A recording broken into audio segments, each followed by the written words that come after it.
نبی اکرم صلی اللہ علیہ وسلم فرماتے ہیں عمرو بن عاص رضی اللہ عنہ یہ ایمان قبول کرنے آئے نبی اکرم صلی اللہ علیہ وسلم کے پاس، اور ایمان جب قبول کرنے آئے، یہ مسلم کی روایت ہے، جب ایمان قبول کرنے آئے تو اپنا سیدھا ہاتھ دیا اور کہا اللہ کے رسول صلی اللہ علیہ وسلم اپنا سیدھا ہاتھ بڑھائیے۔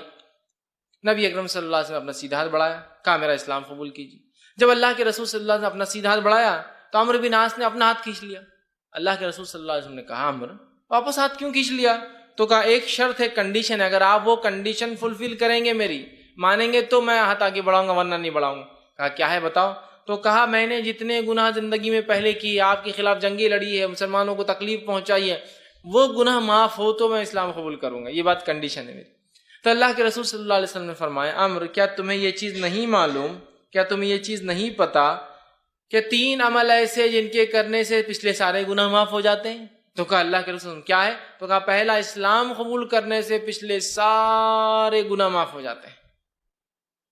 اسلام قبول کرنے سے پچھلے سارے گناہ معاف کرتے ہیں۔ کسی کو اگر پشچاتاپ ہو، واقع میں اس نے گناہ کیا ہو، معافی چاہتا ہو، اسلام قبول کر لیں، سارے گناہ معاف ہو جاتے ہیں۔ دوسرا فرمایا جو اللہ کی راہ میں ہجرت کرتا ہے سارے گناہ پچھلے معاف ہو جاتے ہیں۔ اور تیسرا فرمایا جو ہے حج کرتا ہے، حج بھی گزشتہ سارے گناہوں کو معاف کر دیتا ہے۔ 3 عمل ایسے ہیں جو پچھلے سارے گناہ معاف کروا دیتے ہیں، ایک اسلام قبول کرنا، دوسرا جو ہے ہجرت کرنا اللہ کے راہ میں۔ ہجرت سمجھتے نا، ہجرت کا معنی سفر نہیں کہ ادھر سے نکلے ادھر چلے گئے، ہجرت کا معنی جس بستی میں آپ کو اسلام پر عمل نہ کرنے دیا جائے، اس کی وجہ سے آپ اپنی بستی گھر بار چھوڑ کر دوسرے شہر میں جا وہاں رہے اسلام کے لیے، وہ ہوتا ہے ہجرت۔ ہجرت کرنے سے سارے پچھلے گناہ معاف ہو جاتے ہیں۔ اور تیسرا حج کرنے سے سارے پچھلے گناہ معاف ہو جاتے ہیں۔ لیکن اس کا ہرگز ہرگز ہرگز یہ بھونڈا اور گھنونا معنی نہیں ہے کہ ہم گناہ کریں اور گناہ کرنے کے بعد حج کو چلے جائیں، جیسا لوگوں نے سمجھ لیا ہے کہ گناہ بہت ہو گیا اور اپنے لوگوں کو بہت لوٹ لیا، سنستھا میں خوب لوگوں کو ڈبا دیا، بزنس میں خوب ڈبا دیا، چلو حج کر کے آ جائیں گے۔ حج کر کے آ گئے، پھر اگلے گناہ کے لیے نئی پوٹلی تیار کرنا چالو کیوں؟ تو اور ایک حج کر لیں گے۔ پھر یہ بھونڈا معنی نہیں ہے۔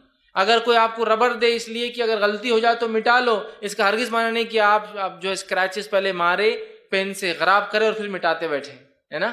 یہ تو ہو جائے تو ہے۔ تو لہٰذا بہت سے لوگ اس کو اس بھونڈے انداز میں لیتے ہیں کہ یار میں وہ کیا کروں گا، اب گناہ بہت ہو گئے تو اب حج کو چلا جاتا ہوں، پھر انشاءاللہ آؤں گا، پھر نئے گناہ کروں گا، پھر حج کو چلے جاؤں گا، معاف کرا لوں گا۔ اسی لیے لوگوں نے ایک مثال ہی بنا دی، 100 چوہے کھا کر چلی بلی حج کو، کیونکہ ہمارے غلط اعمالیوں سے یہ ہوتا ہے، ہماری بدعمالیوں سے، برے کاموں سے لوگ اسلام کو بدنام کر دیتے ہیں۔